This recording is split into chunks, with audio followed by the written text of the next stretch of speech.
sê iemand vir my, Dominee, dit is mos so waar dat iemand word geken deur hulle woorde en dade. En ek dink toe die hele dag daaroor. Dit is so waar. En ewe skielik herinner die Here my aan Lukas 6. Lukas 6, waar daar staan, wat die hart van vol is, loop die mond van oor.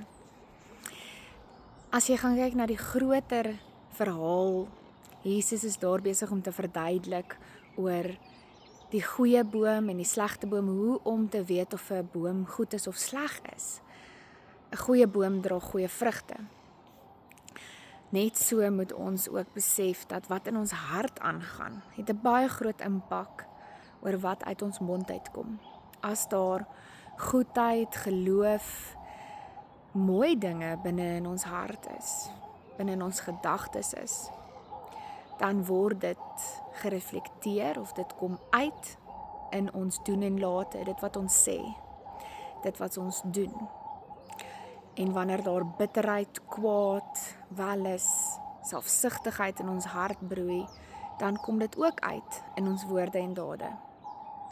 So vandag gaan doen introspeksie.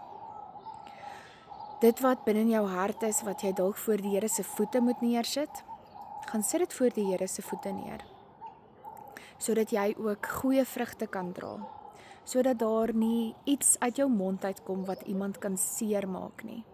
Dat jy eerder help om te bou aan die koninkryk van God deur dit wat uit jou mond uitkom en dit wat jy doen hier op aarde.